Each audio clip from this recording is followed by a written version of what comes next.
यहाँ देखिए, इसने क्या किया, इसने ऊपर जाने की, ये देखिएगा मेरा कर्सर, बहुत गौर से मेरी बात सुनिए। ये जो कर्सर है ये ऊपर जा रहा है, इसने यहाँ 20 EMA पे रेजिस्टेंस फेस किया। ठीक मैं है। हेमंत कुमार मिश्रा से भी रजिस्टर्ड हूँ। धीरे धीरे आप लोग मेरा नाम जान जाएंगे। तो कुछ ट्रेडर्स भाई हैं हमारे, वो कहते हैं कि ट्रेडिंग करते हैं, सब बात ठीक है, कभी फ़ायदा होता है कभी नुकसान होता है। खैर, ये ट्रेडिंग का इंटीग्रल पार्ट है, ये होता ही है। तो कुछ ऐसे इंडिकेटर मिले जिससे कुछ लाभ हो, मतलब ट्रेडिंग उनकी इम्प्रूव हो सके। तो बहुत सारे इंडिकेटर हैं, लेकिन उनमें धीरे धीरे जो मेन इंडिकेटर्स हैं उनके बारे में सब बताएंगे। ये जो वीडियो बनाया है इसमें RSI और एक्सपोनेंशियल मूविंग एवरेज का इस्तेमाल करेंगे और आपको चार्ट के थ्रू दिखाएंगे कि कैसे किया जाता है। तो चलिए वीडियो शुरू करते हैं। हाँ, तो हम लोग देखिए ये चार्ट पे आ गए हैं। ठीक है। हाँ, ये थोड़ा पुराना चार्ट है। एक्चुअली में सेबी में कंप्लायंस होती है कि बहुत नज़दीक का चार्ट नहीं लगा सकते, मतलब 3 महीने वाला इशू होता है, 3 महीने से पहले का ही चार्ट हम लोग को लगाना पड़ता है। तो यहाँ पे मैंने डेली वाला लिया है। अगर आप इंट्राडे ट्रेडिंग करते हैं तो 5 मिनट 3 मिनट का भी चार्ट लगा सकते हैं, और स्विंग ट्रेडिंग कर रहे हैं तो 15 मिनट 30 मिनट उसका भी चार्ट लगा सकते हैं। ये जो है आपका सिस्टम जिसको कहेंगे, और मतलब ये भी कहा जा सकता है कि ये सेटअप है आपका। तो ये आपका इंट्राडे में भी काम करता है, ऑप्शन ट्रेडिंग में भी काम करता है, और स्विंग ट्रेडिंग में भी काम करता है। और अगर इसी को डेली या वीकली लगा लेते हैं तो आप इन्वेस्टमेंट पर्पज से भी इसको देख सकते हैं। ये ध्यान रखिए, ये एजुकेशनल पर्पज से है, ये कोई रिकमेंडेशन नहीं है। ठीक है। चलिए, अब यहाँ पे आप लोग को दिख रहा होगा, ये प्राइस एक्शन दिख रहा है। ठीक है, कैंडल्स बनी हुई है। ये एक मरीन ब्लू, सी ग्रीन बोल सकते हैं, ये वाली लाइन है। तो हम लोग इसका थोड़ा सा कलर चेंज कर लेते हैं। स्टाइल में आ गए, यहाँ पे कलर में इसको पिंक कर दिया। ठीक है, अब ज्यादा क्लियरली दिखेगी आपको, ये पिंक लाइन है। ठीक है। अ, और ये नीचे RSI की है, इसको रिलेटिव स्ट्रेंथ इंडेक्स बोलते हैं। जब आप इसको डालेंगे कहीं से भी, यहाँ पे अलग अलग उसमें ब्रोकर वाले में अलग अलग तरीके से लगती है। जैसे ये ग्रो का टर्मिनल खुला हुआ है, तो ये कोई रिकमेंडेशन नहीं है ग्रो के लिए। जैसे ये टर्मिनल खुला हुआ है तो इसमें, ये बेसिकली ट्रेडिंग व्यू का चार्ट है, तो यहाँ से इंडिकेटर लगाए जा सकते हैं। तो पहले हम लोग बात करते हैं EMA की। EMA मतलब एक्सपोनेंशियल मूविंग एवरेज। साधारण सिंपल मूविंग एवरेज भी ले सकते थे, बट क्या होता है कि जो एक्सपोनेंशियल मूविंग एवरेज होता है, तो आपने बचपन में पढ़ा होगा, E⁻X ln, ये सब चीजें हैं। तो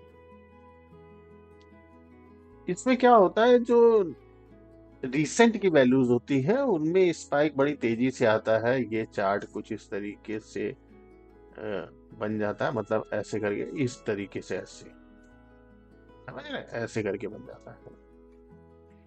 तो मैं अभी यहाँ ड्रा नहीं कर रहा हूँ। चलिए, अब हमें क्या देखना है, तो हम लोग इसमें पहले, हाँ सॉरी, यहाँ पे ये मैं ले रहे हैं तो बाय डिफॉल्ट इसमें 9 की वैल्यू आती है। ठीक है। लेकिन हम लोग को क्या करना है, इसको 20 की कर लेनी है। यहाँ पे जाएंगे, पहले 9 की आ गई, यहाँ पे गए, इसमें इनपुट्स में आए, यहाँ पे 9 की जगह लेंथ में 20 कर दिया, ओके कर दिया, फाइनल, और कोई चेंज नहीं करना। ठीक है। RSI में बाय डिफॉल्ट 14 की आती है, 14 बना रहने दीजिए। अब RSI के बारे में थोड़ा सा बताते हैं आपको।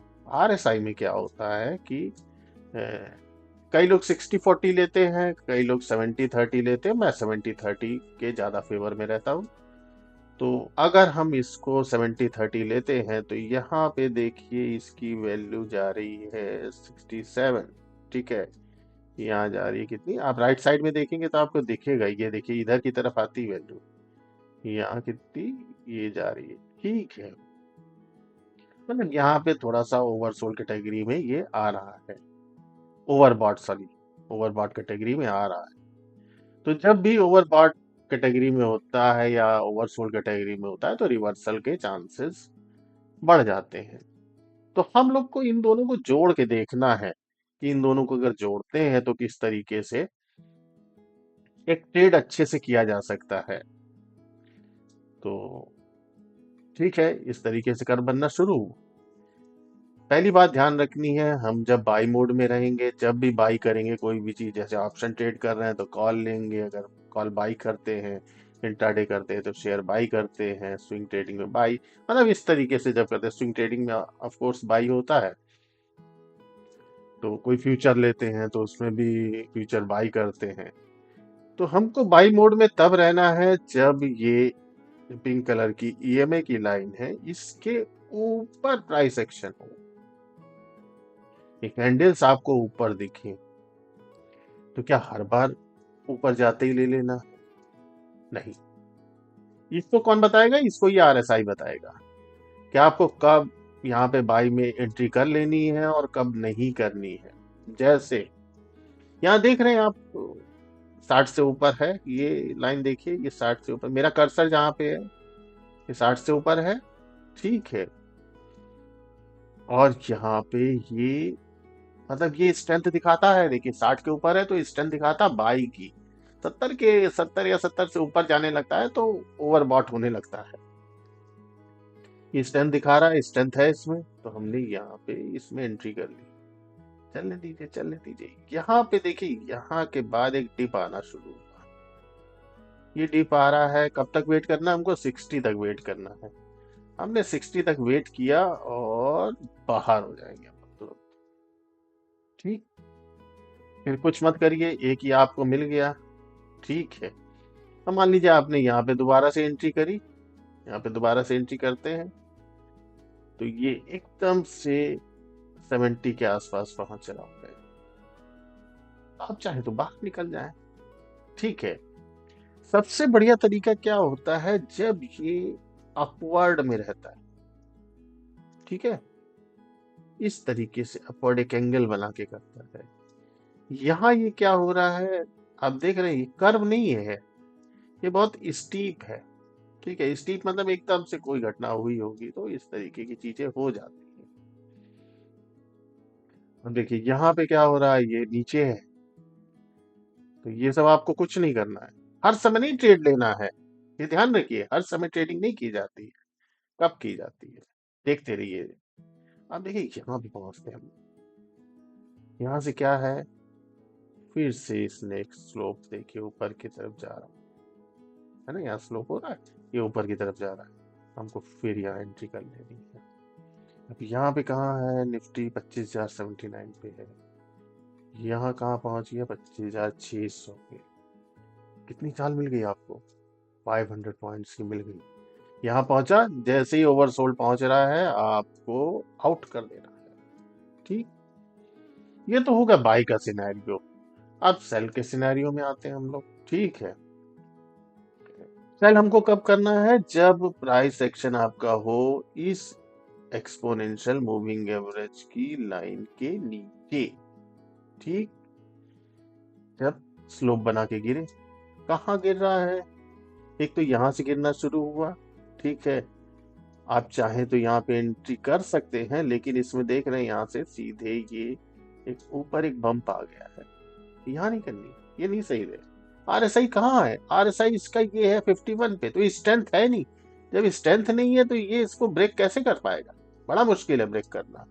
तो ये वापस लौटने लगता है, वापस लौटने लगता है, तो यहाँ देखिए ये दोबारा से, ये देखिए इंक्लाइंड स्लोप, ठीक है।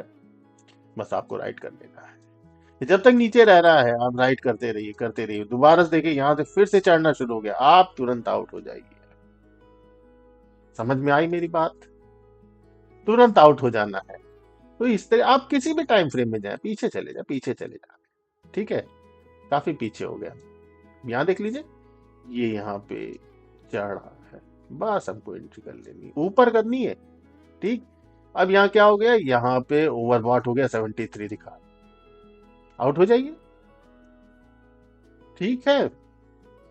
यहाँ देखिए, ये इसने क्रॉस किया और ये नीचे आना शुरू हो गया यहाँ पे, ये देखिए नीचे। ठीक है, कहाँ बाहर हो जाना है, यहाँ पे बाहर हो जाना है। ये देखिए 29 की फिगर दिखा रहा है, राइट साइड में देखिए 29.79 की फिगर। ये देखिए आ रही फिगर, ये देखिए, बल्कि ये 29.14 आ रही। तो यहाँ ओवरसोल्ड हो गया, बस बाहर हो जाइए। आपको मतलब नहीं है कि बहुत लंबी राइड लेने के लिए। यहाँ पे कितने भी निफ्टी, राइट साइड में देखिए 23,186 पे निफ्टी है, और ये आपको राइड मिल गई 22,122 की। कितनी लंबी चाल मिल गई। तो मेरे ख्याल से काफी कुछ समझ में आ रहा होगा। ये किसी भी टाइम फ्रेम में चले जाइए, कहीं भी चले जाइए, इधर देख लीजिए, मतलब कोई कंफ्यूजन ना हो, इसलिए मैं बहुत डिटेल में बता रहा हूँ। यहाँ देखिए, ओवरबॉट था, ओवरबॉट से नीचे आना शुरू हुआ। ठीक है, ये स्लोप दिख रहा है आपको, यहाँ देख लीजिए, यहाँ पे ओवरबॉट था, तुरंत गिरना शुरू हुआ। ये देखिए, ये देखिए, ये देखिए। ठीक है, ये नीचे नीचे बना हुआ है, नीचे नीचे बना हुआ। यहाँ पे देखिए, ये 29 पे पहुंच गया, ओवरसोल्ड हो गया, तो यहाँ पे एक बाउंस आ गया इसमें। ठीक है, लेकिन एक चीज का ध्यान रखिए, ये बाउंस हमको अभी राइड नहीं करना है। क्यों नहीं करना है? जहाँ स्लोप है, अगर ये 20 EMA जब तक क्रॉस नहीं करता, हमने क्या बताया कि बाई आपको तब करना है जब ये 20 EMA की लाइन को ये क्रॉस करेगा, तभी बाई करना है। ठीक है। अच्छा फ्रेंड्स, एक चीज और बताइए, ये तो एक कॉम्बिनेशन है, मतलब EMA और RSI का। ऐसे बहुत सारे इंडिकेटर हैं आपके, बलिंगर बैंड है, और ADX भी इसके साथ यूज करते हैं, सिंपल मूविंग एवरेज का है, ऐसे दुनिया भर के इंडिकेटर हैं। तो बहुत इंडिकेटर के जाल में फंसना नहीं चाहिए, प्राइस एक्शन ये सब देखना चाहिए। लेकिन मैं आपको और भी कुछ इंडिकेटर पे आगे वीडियो में बताऊंगा, जिससे आप जिसमें भी कंफर्टेबल हो उसमें ट्रेड कीजिए, और अपने रिस्क मैनेजमेंट को जरूर करिए। ठीक है, कुछ ट्रेड में प्रॉफिट होगा, कुछ ट्रेड में लॉस होगा, बट आपको क्या करना है, आपको अपने प्रॉफिट्स को ज्यादा रखना है, लॉसेस को कम रखना है। स्टॉप लॉस प्रॉपरली फॉलो कीजिए। मान लीजिए आपने रिस्क रिवार्ड कैसे देखना है आपको, मान लीजिए कोई ट्रेड दिया आपने, तो उसमें लॉस करने के लिए आपके पास 10 रुपए है, लेकिन जो आपका टारगेट है वो 20 रुपीज का हो सकता है, 30 रुपीज का हो सकता है। तो इससे क्या होगा कि ओवर द टाइम आप प्रॉफिटेबल बन सकते हैं। ठीक है फिर। ठीक है फ्रेंड्स, कमेंट करके बताइएगा ये वीडियो कैसा लगा आप लोग को। इसको ज़्यादा से ज़्यादा लाइक शेयर सब्सक्राइब कीजिए। मुझको भी मोटिवेशन मिलता है, आप लोग पसंद कर रहे हैं। और कैसा लगा, अच्छा लगा, खराब लगा, ज़रूर बताइएगा। कोई इम्प्रूवमेंट की गुंजाइश हो वो भी करूँगा। और बस अच्छे से ट्रेडिंग करते रहिए। Happy trading. Thank you.